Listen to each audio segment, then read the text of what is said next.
নমস্কার বন্ধুরা, মশলার স্বাদ কাহিনী আমার সকল বন্ধুদের অভিনন্দন জানাই। আশা করি সকলে সুস্থ আছেন, ভালো আছেন। আজকে সপ্তাহ শেষ দিন, বাড়িতে কোনো সবজি নেই, আছে আলু পেঁয়াজ আর ডিম। আমি আলু পেঁয়াজ ডিমকে না ভেজে ঝাল তৈরি করব। পুরো ভিডিওটা দেখতে থাকুন, আমি কিভাবে আলু পেঁয়াজ ডিমের ঝালটা তৈরি করছি।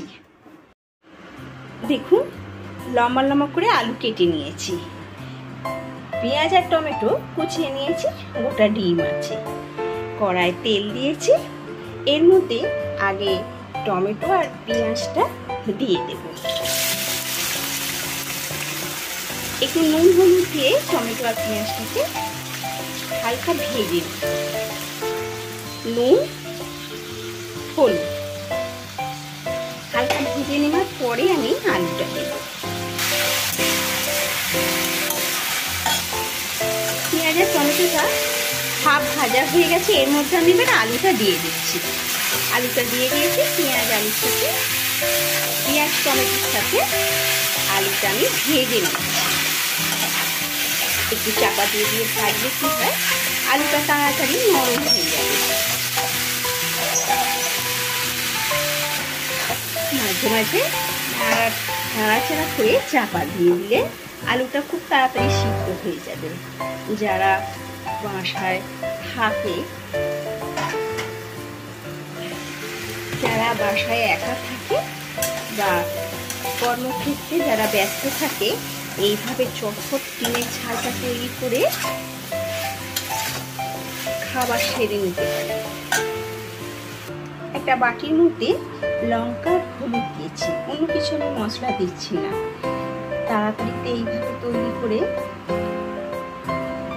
খেতে কিন্তু খুব টেস্টি লাগে। এটা জল দিয়ে গুলে নেব। এইভাবে তৈরি করে বাড়ির লোককে পরিবেশন করতে পারে।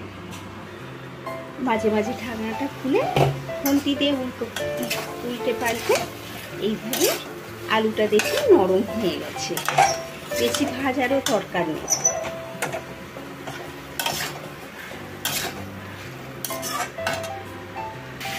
গুলে রাখা এই লঙ্কা হলুদটা আমি এর মধ্যে দিয়ে দিচ্ছি। একটু ভালো করে আলু পেঁয়াজের সাথে একটু কষে নিচ্ছি। পরিমাণ মতো জল দিয়েছি, এবার স্বাদ অনুযায়ী নুন দিয়ে একটু চাপা দিয়ে দেব। স্বাদ অনুযায়ী নুন দিচ্ছি। ফুটে উঠলে চাপা দেব। ফুটে উঠেছে, আমি এবারে চাপা দিয়ে দিচ্ছি আলুটা সিদ্ধ হওয়ার জন্য। এবারে একটা ডিম ফাটিয়ে আমি এর মধ্যে নিয়ে নিচ্ছি। ঢাকনাটা খুলছি। আলুটা আগেই হাফ সিদ্ধ হয়ে গিয়েছিল। এবারে এর মধ্যে আমি একটা ডিম ভেঙে দিয়ে দিচ্ছি।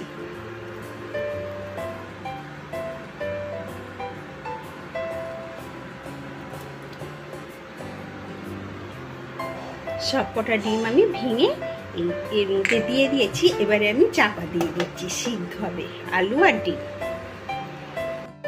এবারে ঢাকনাটা খুলছি। ঢাকনাটা খুলে দেখুন, ডিমের ঝালটা দেখতেও সুন্দর হয়েছে, খেতেও কিন্তু খুব সুন্দর। একটা পাত্রে আমি ঢেলে নেব। একটু গ্রেভি অবস্থায় রাখবো, এই কারণেই আমি ভাতের সাথে পরিবেশন করব বলে। আগে আমি ডিমগুলো তুলে নিচ্ছি। একটা পাত্রে আমি ঢেলে নিয়েছি, ভাতের সাথে পরিবেশন করব। এইভাবে চটপট তৈরি করুন ডিমের ঝাল, অল্প মশলা দিয়ে। যে যেরকম ঝাল খেতে পছন্দ করে, বাড়ির সকলকে, বাড়িতে কোনো সবজি না থাকলে এইভাবে চটপট তৈরি করুন। যারা বাসায় একা থাকে, পড়াশোনা করতে আছে বা কাজে কোনো ব্যস্ত থাকে, এইভাবে এই ডিমের ঝালটা তৈরি করুন। ভাত রুটির সাথে খেতে খুব ভালো লাগবে। রেসিপিটা কীরকম হয়েছে আমাকে অবশ্যই কমেন্ট করবেন। ভিডিওটা ভালো লাগলে লাইক ও শেয়ার করুন। আমার চ্যানেলটিকে অবশ্যই সাবস্ক্রাইব করুন।